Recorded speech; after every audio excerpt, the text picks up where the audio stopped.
ඊයේ දේව වචනය හරහා අපි මෙනෙහි කරා දෙවියන් වහන්සේගේ රාජ්‍යය ගොඩනගද්දී අපි එකිනෙක කෙනා විවිධාකාර දායකත්වයන් ලබා දෙනවා කියලා. එහෙම දායකත්වයන් ලබා දෙන අපිට ස්වාමීන් වහන්සේ අද මතක් කරන මේ දායකත්වයේ අරමුණ, ඒ දායකත්වයේ ස්වභාවය මොකක් වෙන්න ඕනද කියලා. අද දේව වචනේ පටන් ගනිද්දිම සුදු සුවිශේෂී ස්වාමීන් වහන්සේ මේ තමන් වහන්සේගේ ගෝලීන්ට ශ්‍රාවකින්ට මතක් කරන උන්වහන්සේගේ ජීවිතයේ අවසානය ගැන, දුක් විඳීම, මරණය, මේ කියන කාරණාවට උන්වහන්සේ ජෙරුසලමට ගමන් කරන්නේ. ගෝලීන්ට මේ දේවල් තේරුනේ නැහැ. එනිසායි ඇතැම් විට සම්විධානන් වහන්සේ මේ කියපු පණිවිඩයට පටහැනි දේ වුන් කතා කරන්න ගත්තේ.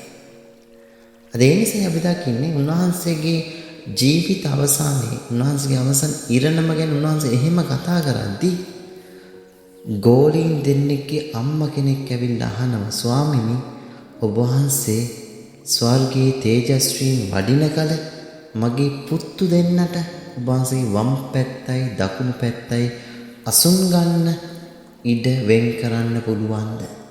තවත් විදියකට කියනවා නම්, අනේ ස්වාමිනී ඔබ වහන්සේගේ රාජ්‍යයේ තැන් දෙකක් හදලා දෙන්න පුළුවන්ද? එයාට ඔබ වහන්සේගේ සේවයට කැප වෙලා ඉන්නේ. සුබම ලස්සන දෙයක් කියනවා. තැන් හොයාගෙන යන මානසිකත්වයක් ඇති කරගන්න එපා. ප්‍රේමවන්තයනි, අපි ඔක්කොමල්ල කරන්නේ ස්වාමීන් වහන්සේගේ මේ දුක් ප්‍රාප්තිය කියන, දුක් විඳීම කියන කුසලානයට අපි හැමෝම අත ගහලා තියෙන්නේ.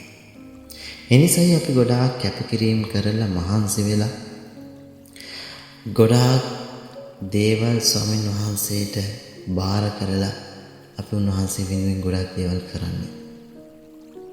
ස්වාමීන් වහන්සේ කියනවා අද දේව වචනය තුල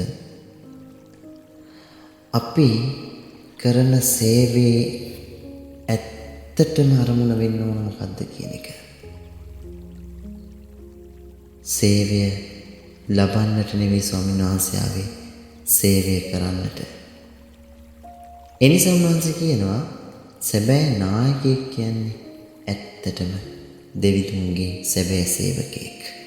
නායකයෙක් කියන්නේ පාලකයෙක් නෙවෙයි.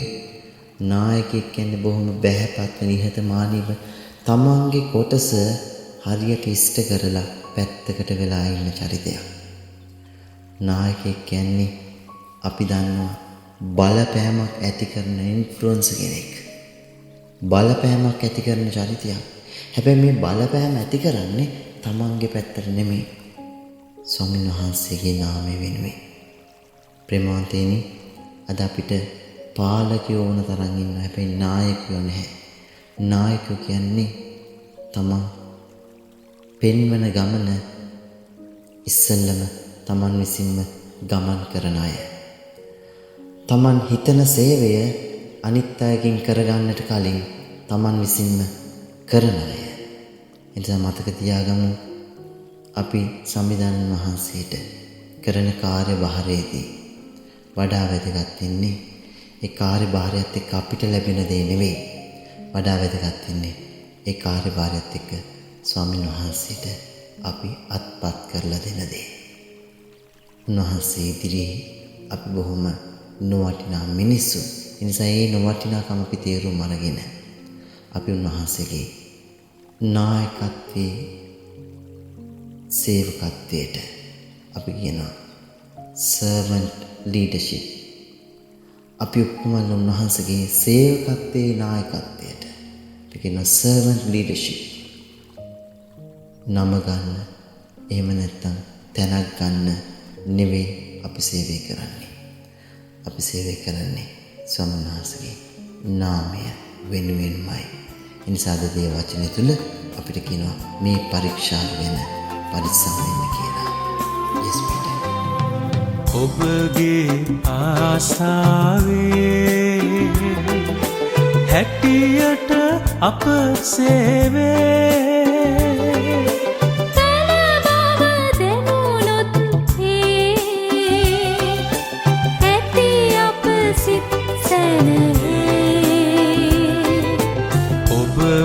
මගේ අත අල්ලා ගෙන යනු මට මඟ පා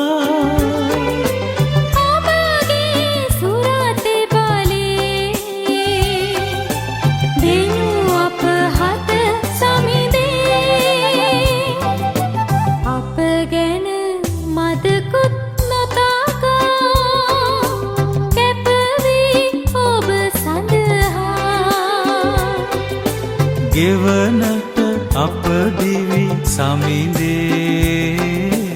අප සිත් පහදන්නේ ගෙවනට අප දිවි සමිදේ අප සිත් පහදන්නේ